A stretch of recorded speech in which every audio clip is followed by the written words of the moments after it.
রাধে রাধে বন্ধুরা, আমি মল্লিকা। আজকে ভিডিওতে জানবো বাড়িতে প্রথম গোপাল ঠাকুর আনলে পুরোহিত বা ব্রাহ্মণ ছাড়াই নিজেরাই কিভাবে গোপাল সোনার প্রাণ প্রতিষ্ঠা করব। জানতে হলে ভিডিওটি শেষ পর্যন্ত দেখুন। ভালো লাগলে লাইক ও শেয়ার ও কমেন্টে জয় শ্রীকৃষ্ণ লিখতে ভুলবেন না। তো চলুন আজকে ভিডিওটি শুরু করা যাক। প্রথমে বলে রাখি বন্ধুরা, যে স্থানে তোমরা গোপাল সোনা প্রাণ প্রতিষ্ঠা করতে চলেছ সেই স্থানটিকে সুন্দর করে পরিষ্কার পরিচ্ছন্ন করে শুদ্ধ করে নিও। এবার চলে আসি প্রাণ প্রতিষ্ঠার জন্য কি কি লাগবে। প্রাণ প্রতিষ্ঠার মূলত 5 দিনে হয়ে থাকে।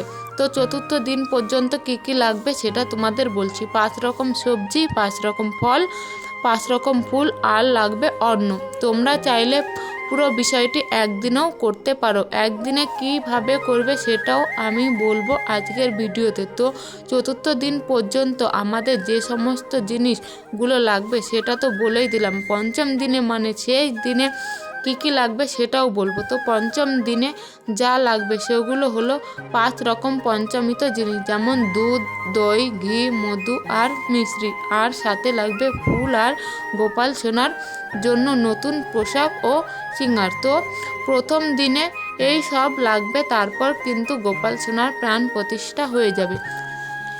এবার সবার প্রথমে যা করতে হবে, প্রাণ প্রতিষ্ঠার জন্য একটা বড় পাত্র লাগবে গোপাল সোনাকে ওখানে বসানোর জন্য। প্রথমে বলে রাখি, গোপাল সোনাকে প্রাণ প্রতিষ্ঠার দিনে কোনো রকম পোশাক পরাবেন না। প্রথমে একটা লাল কাপড় দিয়ে গোপাল সোনার চোখটা বেঁধে দিতে হবে। আর এই লাল কাপড়টা কিন্তু প্রাণ প্রতিষ্ঠা হবার পর খুলবে, তার মাঝে কিন্তু খোলা যাবে না। আর এই প্রাণ প্রতিষ্ঠা পূর্ণিমা দিন বা যে কোনো শুভ দিন দেখে করতে হবে। এবার বড় পাত্রে একটা তুলসী পাতা দিয়ে গোপাল সোনাকে বসিয়ে দেবেন। এরপর অন্ন দিয়ে গোপাল সোনাকে পুরো ঢেকে দেবেন। তার উপর একটা লাল কাপড় দিয়ে ঢেকে দেবেন। এই প্রাণ প্রতিষ্ঠা চলাকালীন কিন্তু ওই লাল কাপড়টা সরানো যাবে না বা সরিয়ে দেখা যাবে না।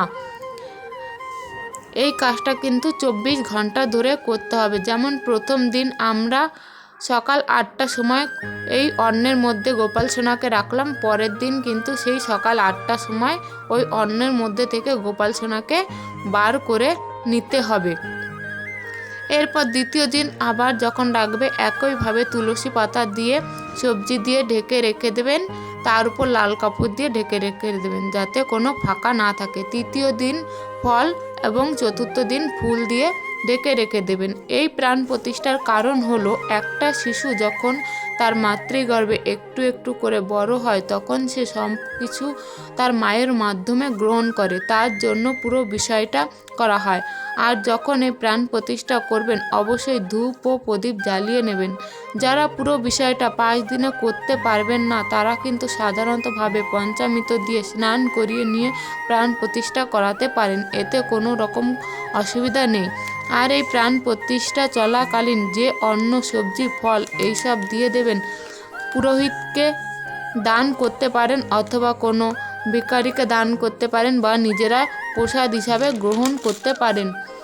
এখানে আমি খুব সহজ সরলভাবেই বলে দিচ্ছি যে আমরা পুরোহিত ছাড়াই কিভাবে গোপাল সোনা প্রাণ প্রতিষ্ঠা করতে পারি।